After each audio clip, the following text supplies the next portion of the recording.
well, it was a good feeling to be free. Ooh, it was a good feeling. On May the 1st, we were liberated by the Russians.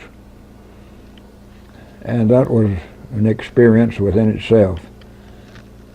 The Russians they had horse-drawn cannon, horse-drawn wagons, horse-drawn field kitchens cooking. They'd be cooking stew as the horses. Of course, the war at that point, the Germans were completely demoralized, and the war was, for all practical purposes, was over. The Russians were meeting no resistance at all. But they were all drunk. They were killing Germans, men, or they'd cut off their hands, and they'd rape women, old women, young women. They were just terrible. Some of the women came out to our camp and wanted to get in our camp to get away from them. Now, what happened to the Germans that were in the camp? Well, I went to sleep one night, and the Germans were in the guard towers. Woke up the next morning, they was gone. And the Russians were just a few miles away, and so the Germans made a run to the east. They wanted to surrender to the British instead of the Russians. So our senior officer sent out orders that we were not to leave that camp, and actually appointed MPs, military police, to man the guard towers and make sure that nobody left the camp. And then his name was Colonel Zemsky, our senior officer, contacted Chief, Supreme Headquarters, Allied Forces, General Doolittle. General Jimmy Doolittle was head of the 8th Air Force. They got a hold of him, and he said, "Stay right where you are, and I'll send B-17s and B-24s over there to fly you out." Well, meanwhile, these Russians show up, and they say, "Why do you have these men cooped up behind this barbed wire? They won the war. War's over. Turn them loose." And even the Russian general was drunk. And Colonel Zemsky says, "Well, I'm afraid they'll get in trouble." And he said, "Well, that's what they're supposed to do, get in trouble. They're supposed to go out and rape and rapine." He was just crazy, you know. So they finally told us we could go to town, but they gave us strict orders how to stay. And I heard later that sure enough, a couple of guys got killed, got themselves in some kind of trouble, I don't know what, probably with drunken Russian soldiers. But I didn't. I stayed in the camp for 2 or 3 days, and they kept saying, "Well, the airplanes will be here tomorrow." Next day, the same thing. Next day, the same thing. Finally, I left and just started walking west. How were you traveling? As you were walking west, how did you? Well, we started out walking, and then I found a horse and buggy, and managed to catch that horse and harness it up to that buggy, and then we started west by horse and buggy. And it wasn't very far till we got into the British zone, and that was a whole lot better. At least we could communicate with them, we could talk to them. You'd see a British soldier, well, he'd level down on you with his rifle or a pistol or something until you hollered at him and told him who you were, and then he'd treat you real nice. And we got some white bread. That was just like eating cake. And we came up on a whole hillside, not a steep hill, but a shallow hill, just covered with German civilian automobiles. Well, I had managed to keep my wristwatch, GI wristwatch, all that time, and I swapped it to a British sergeant in charge of all those cars. I swapped it to him for one Opel, OPAL. That was a German-made car that was actually made by General Motors. I mean, before the war ever started, General Motors owned Opel. It's a pretty good little old car.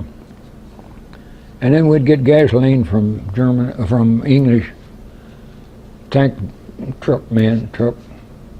people. So how many people were traveling in this Opel? I mean, how many people were in the car? There were four or five. I cannot remember, and I can't remember a single one of their names. I know that they outranked me, but I kind of became the leader when it turned out I was the only one that knew how to harness up a horse. I was somewhat of a country boy. I come from a small, well, I was born on a farm and lived on a farm till I was 10, 12 years old, and then moved into a little old country town. I'd been around horses all my life. Yeah. So you hooked up the horse to the buggy. Yeah, a little old blue horse with a white streak down his backbone. And how far did you go by horse and buggy? I about 2 days worth, as I remember. I think I remember putting that horse in a lot one night. And but when we got that automobile, of course, the MPs were British MPs are called red caps, and they'd stop us and say that you can't have an automobile without permission. You got to have papers, permits and papers and registration. They say, "Oh, okay, where do you get that?" And they'd tell us, "Go right down here and turn to the right," and so forth. We'd go down there, and as soon as we got out of sight, we'd head back west. We were kind of on a lark, to tell you the truth. Well, it was a good feeling to be free. Ooh, it was a good feeling. And we got to the Rhine River, and we couldn't get across. All the bridges had been blown, and they'd made pontoon bridges across there. But they'd go up to one, and they'd say, "You can't go across there, your car's not registered." And one of them was named the Franklin D. Roosevelt Bridge, and the other one was named the Ernie Powell Bridge. Ernie Powell had just recently been killed over in the Pacific.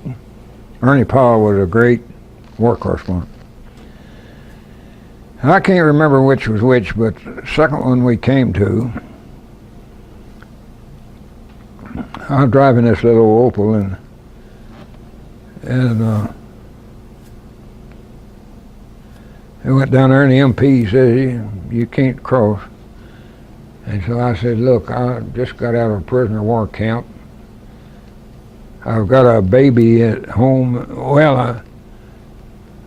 that I've never seen, and I want to get across this river. No, I'm sorry, you can't do that." And I said, "Say, you sure do talk good. Where are you from?" And he said, "Sweetwater, Texas."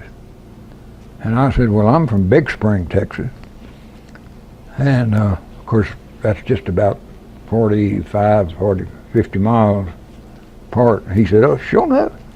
He said, "Tell you what, Lieutenant, the sergeant's gone to mess. Get out of here." So we went across that bridge. And that's how I got across. That old boy happened to be a Texan. We went in there, and I think we wound up in a city called Cologne. It was bombed to rubble. And I saw some Air Force guys over there, and we went up and talked to them. It turned out they were from my old combat group, and they took us to the base where they were based at that time, which was in Venlo in Holland. Venlo, Venlo. And we stayed there for one night, maybe two, and we got some real GI meals that was really good. And then I swapped my Opel to the operations officer for a hop he flew us to Paris. and we turned ourselves into what they called RAMP, R-A-M-P, Returned American Prisoners. And I got some clean clothes, and I fiddled around Paris for a day and a night. And meanwhile, they had declared VE Day on May the 8th, the day just before I got across the Rhine River. So Paris was celebrating. It was pretty wild. And then I got by train, I went to Le Havre, a place called Camp Lucky Strike. And stayed there about a week, 10 days, and caught a boat back to home.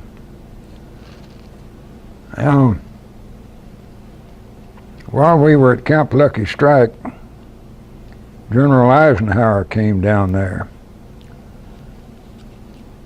And he flew down on a C-47. He got out on the wingtip,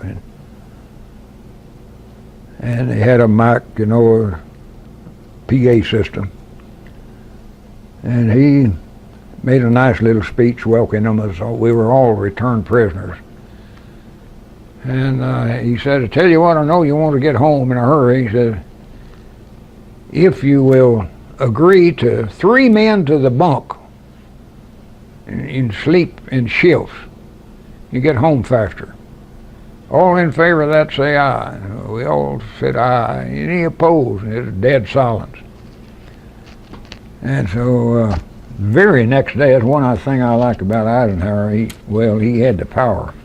The very next day, they started moving people out of there 3 times as fast as they had been, or twice at least. And it wasn't long before I was on the ship heading home. And it was getting better all the time. I was on a Navy transport, and the Navy is famous for they feed their people much better than the Army. I don't know how they do it. Well, they have refrigeration on every ship. And we ate in what they call it the wardroom. We'd call it the mess hall. But it had white linen tablecloths and solid silver heavy stuff. And they'd wait on you just like you was in a fine hotel. Oh, it was wonderful. They even had frozen strawberries and ice cream. Man, I tell you, it was heaven. I bet. Well, we landed in Newport News, Virginia. There's an old boy, when you're in a situation like that in the Army, the first thing you do is they give you a speech, and then you go through processing. So they took us down to the theater, and this public affairs officer, he was another character. He said, "I know you men had a hard time, and I know that in the combat zone they kind of dispense with the saluting, but men, if we salute you, would you kindly sort of salute back?" And everybody really laughed at that. And I stayed there a couple of days and went on home. That's pretty well covers that, I think.